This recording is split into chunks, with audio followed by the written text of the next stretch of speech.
ઓમ શ્રી ગણેશાય નમઃ. જય શ્રી કૃષ્ણ મિત્રો.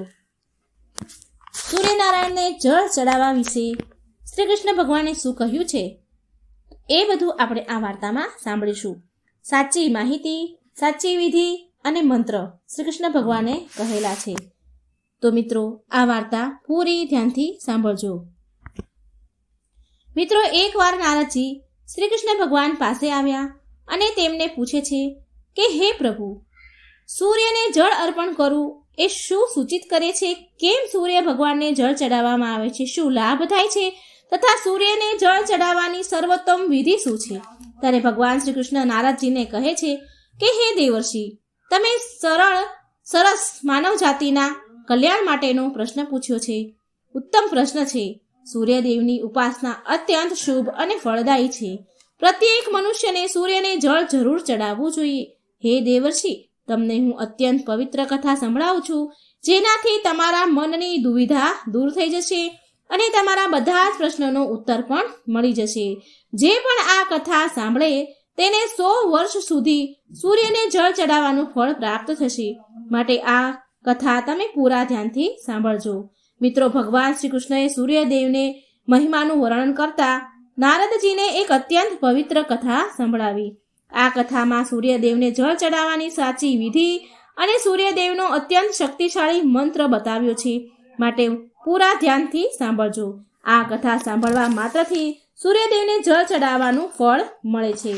ભગવાન શ્રી કૃષ્ણએ કહ્યું કે હે દેવર્ષિ, પ્રાચીન કાળની આ વાત છે.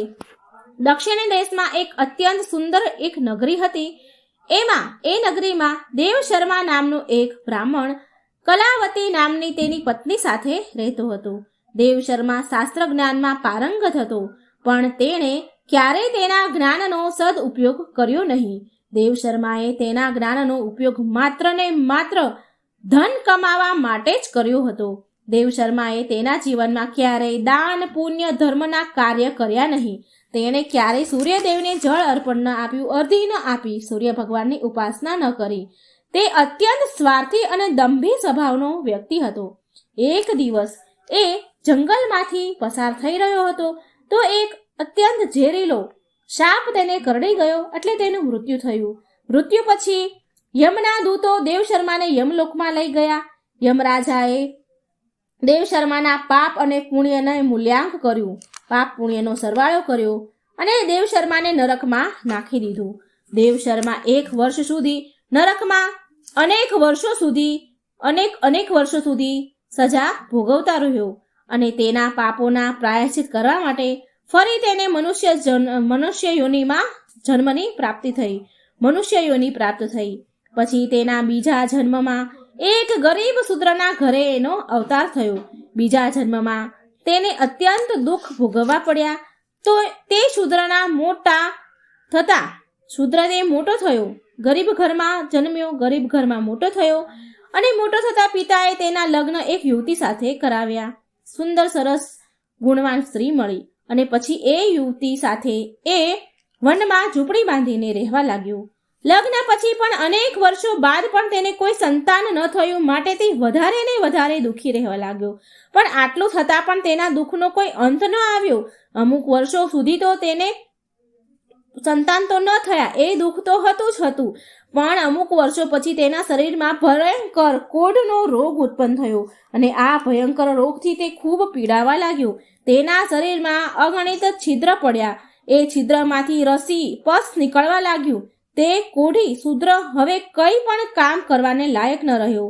કંઈ પણ કામ ન કરી શકે, આખો દિવસ ઘરમાં પડ્યા રહે. તેની પત્ની એ પતિવ્રતા હતી. તેના પતિને કોઢનો ભયંકર રોગ હોવા છતાં પણ એના પતિને એને છોડ્યો નહીં અને એને સાથ આપ્યો. તેની સાથે જ રહી નિત્ય તેના પતિની સેવા કરતી. તે તેના પતિ પરમેશ્વર માનીને તેની પૂજા કરતી હતી. તેના માટે જમવાની વ્યવસ્થા કરે, સ્નાન કરાવે, એના શરીરમાં જે પસ નીકળે, રસી નીકળે એ બધું સાફ કરે, લૂછે, બધા જ પ્રકારની એ સેવા કરે. તે શૂદ્ર ઘણી વાર એવું વિચારતો કે કયા જન્મના પાપના કારણે તેને આ કોઢનો રોગ થયો છે. આમ વિચાર કરતા તે બહુ નિરાશ ઉદાસ રહેવા લાગ્યો. પછી એક દિવસ તેના દ્વાર પર એક સાધુ સંત પધાર્યા. તે કોઢી શૂદ્રની પત્ની હતી. એણે એ સાધુ મહારાજને બહુ સેવા કરી, તેનો આદર સત્કાર થયો, જેનાથી તે સાધુ બહુ પ્રસન્ન થયા અને એ કોઢીની પત્નીને વરદાન માંગવા કહ્યું. તો કોઢીની પત્નીએ કહ્યું કે હે મહાત્મા, મારા માટે મારા પતિ જ સર્વસ્વ છે, તે જ મારા સ્વામી છે, માટે તમને વિનંતી છે કે તમે મારા પતિનો રોગ દૂર કરો અને તેને પહેલા જેવા સ્વસ્થ બનાવી દો. આ સાંભળી સાધુ મહાત્મા બોલ્યા કે હે દેવી, આ રોગ તારા પતિને તેના પાછલા જન્મના કર્મના કારણે મળ્યો છે અને આ વિધિનું વિધાન છે. હું આમાં કોઈ હસ્તક્ષેપ ન કરી શકું. ઈશ્વર મનુષ્યને તેના પાપ કર્મોનો દંડ જરૂર આપે છે. કોઈ પણ તેના કર્મથી બચી નથી શકતું. પરંતુ હા, હું તને આનો ઉપાય બતાવી શકું છું. આ રોગથી બચવા માટે માત્ર એક જ ઉપાય છે. તું તારા પતિને લઈને સૂર્યદેવના ચરણોમાં જા.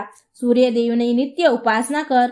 સૂર્યદેવની કૃપાથી તારા પતિને શરીરનો કોઢથી મુક્તિ મળી જશે અને તેને કામદેવની સમાન સુંદર રૂપ પ્રાપ્ત થશે. પછી તે સાધુ મહાત્માએ તે સૂર્યદેવની ઉપાસનાની વિધિ બતાવી. તે વિધિને જાણીને તે કોઢીની પત્ની તેના પતિ સાથે મળીને પૂરી નિષ્ઠા અને શ્રદ્ધાથી સૂર્યદેવની ઉપાસના કરવા લાગી અને થોડા જ દિવસોમાં તેના પતિનો પૂરેપૂરો કોઢનો જે રોગ હતો એ મટી ગયો. તે સ્વસ્થ થઈ ગયો. કોઢના રોગથી તેને મુક્તિ મળી, સાજો થઈ ગયો અને સૂર્યદેવની કૃપાથી તેને સુંદર રૂપ, બળવાન શરીર અને ધન સંપત્તિની પ્રાપ્તિ થઈ અને તે કોઢી શુદ્ર ધનવાન બની ગયો. ભગવાન બોલ્યા, શ્રી કૃષ્ણ કહે છે, હે નારદ, હવે તમને હું સૂર્યદેવની પ્રસન્ન કરવાના વિધિ અને તેને મંત્ર વિશે હું કહું છું, જેને કરવાથી મનુષ્યના બધા જ રોગ નષ્ટ થશે અને ઉત્તમ સ્વાસ્થ્ય મળશે, સુખ સમૃદ્ધિની પ્રાપ્તિ થાય છે. ભગવાન શ્રી કૃષ્ણ બોલ્યા, હે નારદ, રોજ સૂર્યદેવને જળ ચડાવવાનો એક એવો નિયમ છે જે મનુષ્યના જીવનમાં બહુ મોટો બદલાવ લાવી શકે છે. સૂર્યદેવની શક્તિ એટલી અલૌકિક છે કે એના વિના આ પૂરી ધરતીનું ઉથલ પાથલ થઈ જાય. જો સૂર્યનારાયણ ન હોય તો આ ધરતીમાં ઉથલ પાથલ થઈ જાય. સૂર્યદેવ પ્રકાશ, સકારાત્મકતા, ઇન્દ્રિયો, સંયમ, ઉર્જા વગેરેના આરોગ્ય વગેરેના દેવતા છે. સૂર્યદેવના માત્ર જળ ચડાવવાથી સંકટ દૂર થઈ જાય છે. સંસારની બધી જ મુશ્કેલીઓનો હલ સૂર્યદેવ પાસે છે. સૂર્યદેવની ઉપાસનાથી આત્માની શુદ્ધિ થાય છે અને મનોબળ વધે છે. સૂર્ય ઉદયના સમયે સૂર્યદેવના કિરણોથી વાતાવરણમાં શુદ્ધતા અને સકારાત્મકતા આવે છે. જો રોજ સવારે સ્નાન કરીને સૂર્યદેવના મંત્રનું ઉચ્ચારણ કરીને જળ ચડાવવામાં આવે તો તેના ઘણા બધા લાભ થાય છે. કુંડળીમાં અન્ય ગ્રહો હોવાથી સૂર્યની શુભ અને અશુભ સ્થિતિમાં રહેવાથી જીવન ઉપર પણ તેનો શુભ અને અશુભ પ્રભાવ પડે છે.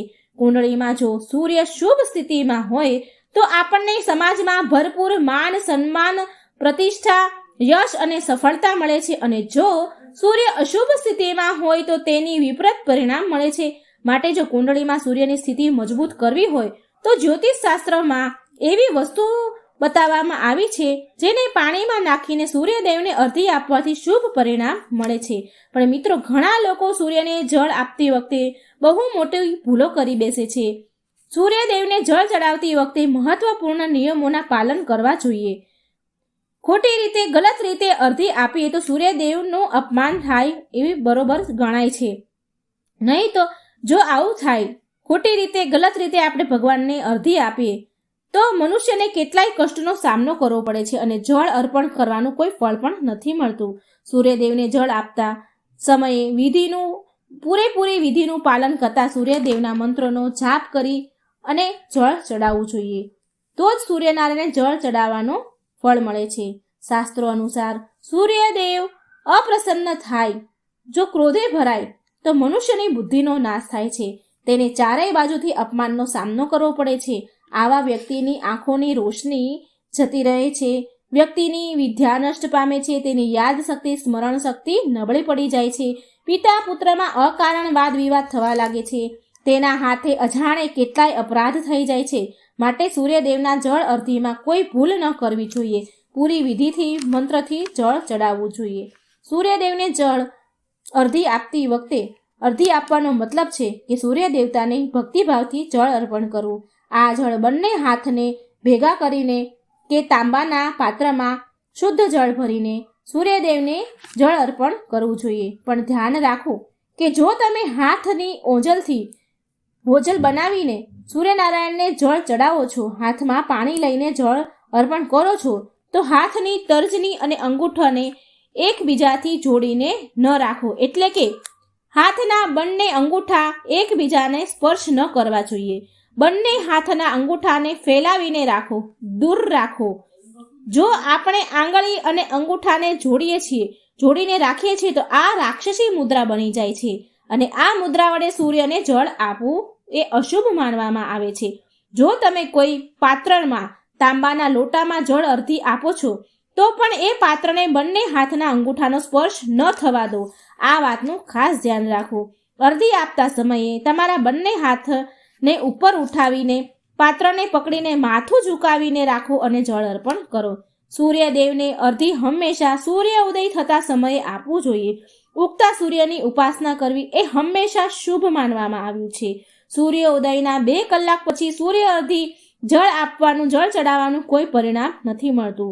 જો કોઈ કારણવશ તમે સૂર્ય ઉદયના સમયે અર્ધી ન આપી શકો તો 3 વાર અર્ધી આપવાને બદલે 4 વાર અર્ધી આપવી અને સૂર્યદેવ પાસે ક્ષમા માંગી લેવી. આનાથી દોષ ઓછો થઈ જાય છે. સૂર્યદેવને જળ તાંબાના પાત્રમાં જ ચડાવવું જોઈએ. તાંબાને સૂર્યદેવની પ્રિય ધાતુ માનવામાં આવી છે, માટે સૂર્યદેવને જળ ચડાવવા માટે તાંબાના પાત્રનો જ ઉપયોગ કરવો જોઈએ. બીજી ધાતુના પાત્રમાંથી પાણી ચડાવવાથી કોઈ લાભ થતો નથી. પરમાત્માએ સૂર્યદેવને જગતમાં પ્રકાશ ફેલાવવા, સંચાલન કરવા માટે તેના તેજથી શરીરમાં જ્યોતિ પ્રદાન કરવા તથા જઠર અગ્નિના રૂપમાં અન્નશયને એટલે કે અન્નને પચાવવાનું કાર્ય સોંપ્યું છે. આ કારણથી જ તાંબાના પાત્રમાં રાખેલા જળને પીવાથી વ્યક્તિને પેટથી જોડાયેલા રોગોમાંથી મુક્તિ મળે છે. તે તાંબાના પાત્રમાં ગંગાજળ અથવા પવિત્ર નદીનું પાણી ભરવું. જો આવું ન શક્ય હોય તો શુદ્ધ જળનો ઉપયોગ કરવો. માત્ર પાણીથી ક્યારેય અર્ધી ન આપવી. જળના પાત્રમાં જળ સાથે મુખ્ય રૂપથી કોઈ પણ લાલ ફૂલ, લાલ ચંદન અને અક્ષત જરૂર નાખવા જોઈએ. તમે ઈચ્છો તો આ જળમાં થોડું ઘી, મધ, દૂધ અથવા ગોળ પણ મિલાવી શકો છો. સૂર્યદેવને અર્ધી આપવાનો સાચો સમય ત્યારે હોય છે જ્યારે સૂર્યદેવ લાલ હોય છે. એટલે કે જ્યારે પ્રાતઃકાળમાં સૂર્ય ઉદય થાય ત્યારે સૂર્યદેવનો રંગ લાલ હોય છે. તો એ સમયે અર્ધી આપવું એ સર્વશ્રેષ્ઠ ફળ આપે છે. જો કોઈ મનુષ્યએ સૂર્યને જળ અર્ધી આપવાનો સંકલ્પ લીધો છે તો તેને ક્યારેય તોડવો ન જોઈએ.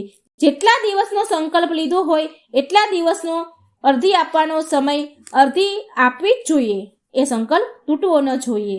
જો આવો સંકલ્પ પૂરો ન કરી શકો એમ હોય ને તો ન લેવો જોઈએ. આમ કરવાથી સૂર્ય ભગવાન રૂષ્ટ થાય છે. મિત્રો, ભગવાન શ્રી કૃષ્ણએ સૂર્યદેવને જળ આપવાના મંત્ર બતાવ્યો છે, જેનો જળ અર્પણ એટલે કે ભગવાનને અર્ધી આપતી વખતે આ મંત્ર જરૂર બોલવો જોઈએ. આ મંત્ર છે ઓમ ખકોલકાય નમઃ, ઓમ ઘૃણ સૂર્યાય નમઃ. આ મંત્ર ઉચ્ચાર કરી જળ ચડાવવાથી દરિદ્રતા દૂર થાય છે અને વ્યક્તિને સુખ સમૃદ્ધિની પ્રાપ્તિ થાય છે. શ્રી કૃષ્ણ ભગવાન કહે છે કે હે વત્સ, સૂર્યદેવની મહિમા અપરંપાર છે અને રોજ આપણે સૂર્યદેવનો આભાર માનવો જોઈએ.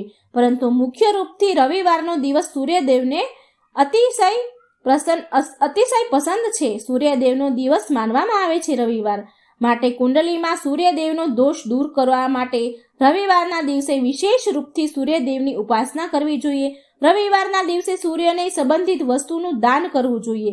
સૂર્યદેવથી સંબંધિત વસ્તુ છે તાંબુ, ઘઉં, ગોળ, ચંદન અને પીળા રંગના વસ્ત્ર વગેરે. આ વસ્તુનું રવિવારના દિવસે દાન કરવાથી વ્યક્તિના બધા જ દુઃખો અંત પામે છે. જો વ્યક્તિ બીમાર છે અથવા ઘરમાં સૂતક છે કે અન્ય સમસ્યા છે જેના કારણે સૂર્યદેવને અર્ધી નથી આપી શકતા તો આના માટે શાસ્ત્રોમાં માનસ પૂજાનું મહત્વ આપ્યું છે. માનસ પૂજા મતલબ માનસિક પૂજા, એટલે કે આપણા મનથી સૂર્યદેવને અર્ધી આપી શકાય છે. સૂર્યદેવ પૂર્વ દિશામાં ઉદય થાય છે. જો કોઈ કારણવશ સૂર્યદેવ નથી દેખાતા તેનું તો મનમાં ને મનમાં સ્મરણ કરીને પૂર્વ દિશા તરફ મુખ રાખીને જળ અર્ધી આપવી. પણ ક્યારેય સૂર્યદેવને અર્ધી આપવાનો સંકલ્પ ન તોડવો. તો મિત્રો આ પ્રકારે ભગવાન શ્રી કૃષ્ણએ સૂર્યદેવને અર્ઘ્ય આપવાની સાચી વિધિ અને મંત્ર બતાવ્યા છે. જો મિત્રો આ વિડીયો સારો લાગે તો શેર કરજો, લાઈક કરજો અને મારી ચેનલને સબસ્ક્રાઈબ કરજો. કોમેન્ટ બોક્સમાં સૂર્યનારાયણનું ભગવાનનું નામ જરૂર લખજો. જય શ્રી કૃષ્ણ. રાધે રાધે.